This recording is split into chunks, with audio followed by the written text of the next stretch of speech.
What's going on, everybody? It's Dylan from the Bottom Line View here. Wow, now my phone's going off because, of course, we got NXT review for November 30th, 2016. You'd think I'd be like a host. I would know to turn off my phone, but I never do.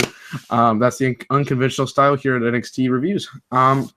We're here tonight to talk about November 30th edition of NXT. If you guys enjoy these NXT reviews, spike the like button. Of course, comment below your thoughts on NXT because tonight was a pretty good show. For it being in Canada like it was last week. And, of course, subscribe to the Bottom Line View. Appreciate you guys for subscribing to the channel here the last couple of days. It's been a huge support from the fans, so I appreciate that. Me and Mitch do. By the way, check out Mitch's TLC preview, which will be up tomorrow. Talk about all the stuff that's going to be on TLC this Sunday, so that's going to be a fun show, and it's going to be a fun video, so check that one out. But you guys are here for the NXT review, of course, so let's go ahead and get into the show. We had some good stuff. We had some bad stuff. And tonight we're going to talk – well, first we're going to start with the bad stuff. So tonight we start off with Asuka versus Nicole Matthews, who is basically a jobber. And I wrote here, gee, I can't tell who's going to win this one. Basically, Matthews starts off with some punches that do absolutely nothing to Asuka. One of the worst things about her is that she doesn't sell. It's not because she's not told to. She clearly is probably told to do this, but – I hate that. Basically, she does a bunch of her kicks. She's going for her last one. Matthews falls down. She tries to go for the armbar and goes for the Asuka lock, and it's pretty much over.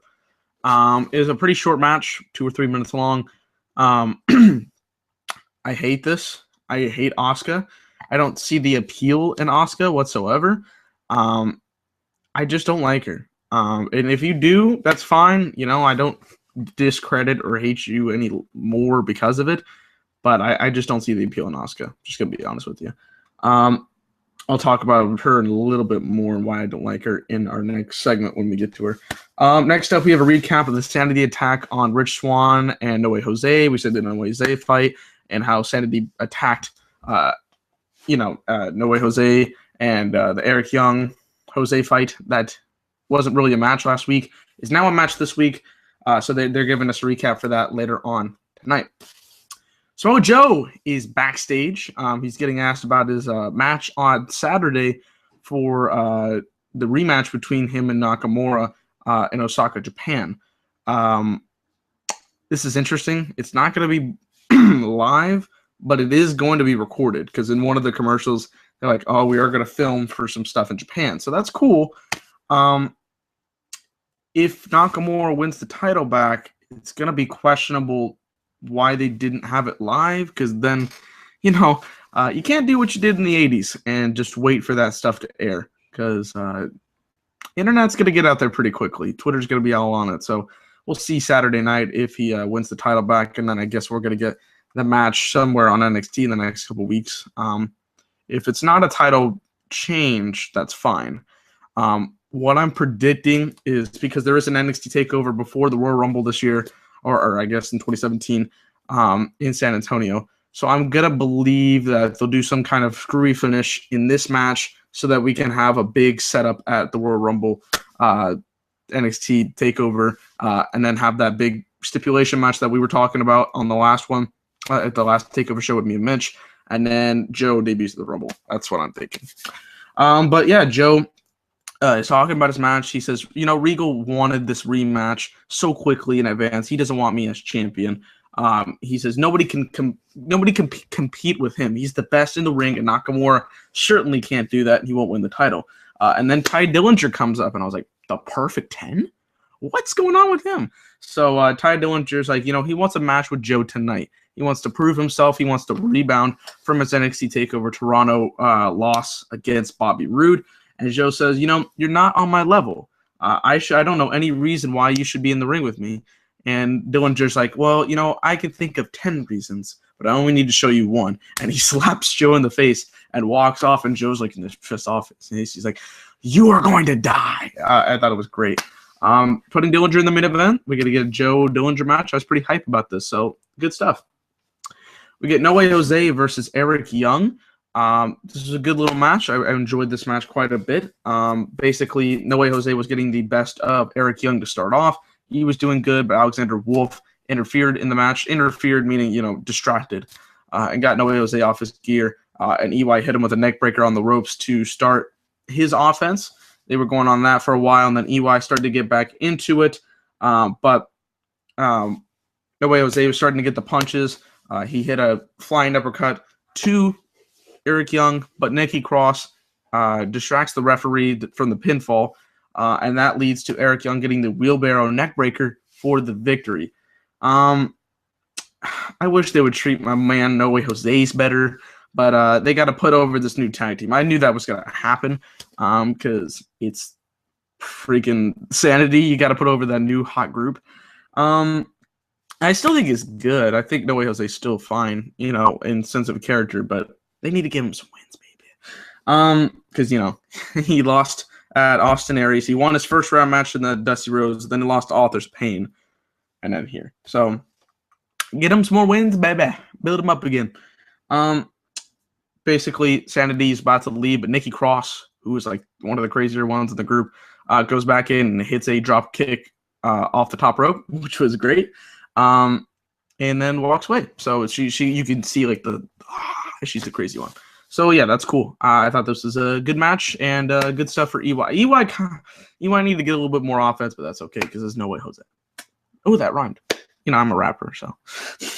Asuka is backstage in interview. Why? Who designs these? I know you need more experience, like more practice, but she's just the worst. I guess she learned a little bit more English because she can speak a little more. She says there is no change in her character and her tone because she was asked, like, there's been a change. You've been raising your title up to Mickie James and kind of staring over your opponents. Why is that? She says there's no change, and she wants competition, but there is none. I don't like her. I don't see her getting any success on the main level, on the main roster, because there's too many talented, women that can actually talk and better wrestlers. See Alexa Bliss and Becky Lynch for the talking, and you could see almost anybody for the wrestling. So I can't stand her. I really can't. I don't think she's that good. So that's what I'm about to say. All right, main event. We had a really long main event. Samoa Joe versus Ty Dillinger. And it's not a bad thing because it's actually a pretty fun match. They had Ty get his off. Oh, actually, he had a backstage interview right before the match. He says, he says it's his moment. He needs to take this moment and capitalize on it because this is Samoa Joe, the NXT champion. You know how somebody's like wanting to make their stand, so they go against the big guy, the big dog, and challenges them. That's what he's going to do. And he says if he can't pick up a victory against Joe tonight here, he doesn't know what his NXT career is going to lead to. He doesn't know his next move because this is all or nothing for Ty Dillinger. So Ty Dillinger and Samoa Joe, they had this match. It was a pretty fun match, like I said. Ty Dillinger got some offense early on, started getting going. Then Joe started attacking that leg pretty badly. That was the key focus of the match. Just went back and forth on that. Ty finally got back into it. The crowd was really into this match. They were really into Ty Dillinger because who doesn't love some Ty Dillinger, the perfect 10? He was getting it up there, but one part of the match was that he was trying to pick up Joe for the tiebreaker, and he just couldn't. His knee was giving out. He couldn't pick up the 280 pounds. He did pick him up at one point, but it didn't work. Joe hits him with multiple suplexes.